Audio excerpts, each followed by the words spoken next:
भारतीय आयुर्विज्ञान अनुसंधान परिषद ने आज देश को बड़ी खुशखबरी दी है। उसने बताया कि कोविड-19 के लिए 2 देसी वैक्सीन का ट्रायल लगातार आगे बढ़ रहा है। इसकी चूहों और खरगोशों पर टॉक्सिसिटी स्टडीज सफल रही है। आईसीएमआर के महानिदेशक डॉक्टर बलराम भार्गव ने कोरोना पर प्रेस ब्रीफिंग के दौरान बताया कि अध्ययन के आंकड़े देश के ड्रग कंट्रोलर जनरल के पास भेज दिए गए हैं, जहां से दोनों वैक्सीन का इंसानों पर परीक्षण करने की अनुमति मिल गई है। उन्होंने कहा कि इसी महीने हमें इंसानों पर प्राथमिक चरण के परीक्षण की अनुमति मिल गई है। दोनों टीकों के लिए परीक्षण की तैयारी हो चुकी है और दोनों के लिए करीब 1,000 लोगों पर इसकी क्लिनिकल स्टडी भी हो रही है। भार्गव ने एक और बड़ी बात कही कि दुनिया में इस्तेमाल होने वाले 60% वैक्सीन भारत में बनते हैं। यह बात दुनिया के हर देश को पता है, इसलिए वो सभी भारत से संपर्क में है। भार्गव ने कहा कि रूस ने भी वैक्सीन इजाद करने की प्रक्रिया तेज कर दी है और उसे प्राथमिक चरण में सफलता भी मिली है। रूस ने टीका विकसित करने में तेजी लाई है। साथ ही चीन भी वैक्सीन तैयार करने में जोरों शोरों से जुटा हुआ है। वहां वैक्सीन पर बड़ी तेजी से अध्ययन किए जा रहे हैं। उन्होंने कहा कि अमेरिका में भी 2 वैक्सीन पर काम तेज कर दिया गया है। आज आपने पढ़ा होगा कि अमेरिका ने अपने 2 वैक्सीन कैंडिडेट्स को फास्ट ट्रैक कर दिया है। इंग्लैंड भी ऑक्सफोर्ड यूनिवर्सिटी के वैक्सीन कैंडिडेट्स पर तेजी से काम बढ़ाने की तरफ है। वह उन्हें इंसानों के इस्तेमाल के लायक बनाने को लेकर तत्पर है। बिहार में कोरोना संक्रमित मरीजों की लगातार बढ़ती संख्या की वजह से हालात चिंताजनक बनते जा रहे हैं। इसे देखते हुए मुख्यमंत्री ने राज्य के चीफ सेक्रेटरी समेत तमाम आला अधिकारियों के साथ एक हाई लेवल बैठक की। इस बैठक में मुख्यमंत्री ने बिहार में कोरोना की स्थिति का आकलन किया और उसके बाद 16 से 31 जुलाई तक के लिए लॉकडाउन का निर्णय लिया।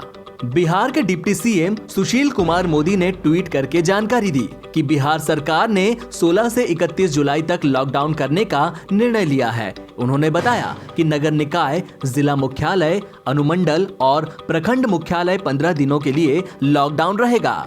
उन्होंने यह भी जानकारी दी कि 16 से 31 जुलाई तक के लॉकडाउन के लिए गाइडलाइन तैयार की जा रही है। सुशील कुमार मोदी ने बताया कि कोरोना महामारी का न कोई दवा है और न कोई टीका। इससे बचाव का सिर्फ एक ही माध्यम है। हम सभी अपने चेहरे पर मास्क, तौलिया या रुमाल लगाना सुनिश्चित करें, तभी हम कोरोना से अपना बचाव कर सकते हैं और इसे हरा सकते हैं। वैश्विक महामारी कोरोना का दायरा और बढ़ता ही जा रहा है। सरकार के लाख कोशिशों के बावजूद लोग दिशा निर्देश मानने को तैयार नहीं दिखे। अब पार्टी दफ्तरों में भी कोरोना संक्रमण का खौफ साफ तौर पर देखा जा सकता है। दरअसल सोमवार को बीजेपी के 75 लोगों का सैंपल लिया गया था, जिसमें से 25 लोग कोरोना पॉजिटिव पाए गए हैं। बड़े नेताओं की बात करें तो इसमें प्रदेश संगठन के महामंत्री नागेंद्र नाथ, बीजेपी के प्रदेश महामंत्री देवेश कुमार, राधा मोहन शर्मा और राजेश वर्मा शामिल हैं। सुप्रीम कोर्ट ने कहा है कि कोई भी मरीज अस्पताल के दरवाजे से इसलिए वापस नहीं जाना चाहिए कि कोरोना के इलाज का खर्चा काफी ज्यादा है। सुप्रीम कोर्ट ने कहा है कि वह कोरोना के इलाज के लिए कीमत को रेगुलेट नहीं कर सकती, क्योंकि हर राज्य की स्थिति अलग अलग है। अदालत ने केंद्र सरकार से कहा कि वह याचिकाकर्ता और प्राइवेट अस्पतालों के प्रतिनिधियों से मिले और तय किया जाए कि क्या कोरोना इलाज की कीमत रेगुलेट करने के मामले में राज्य के लिए दिशा निर्देश जारी हो सकता है।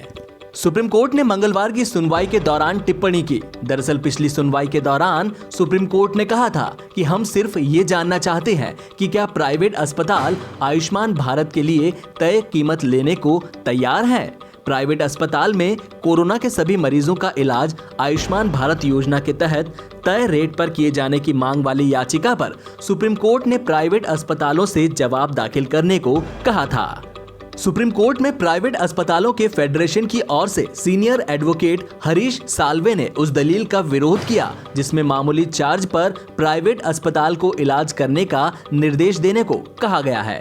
सुप्रीम कोर्ट ने अपने आदेश में कहा कि हम इस बात से सहमत हैं कि इलाज का खर्चा ज्यादा नहीं होना चाहिए।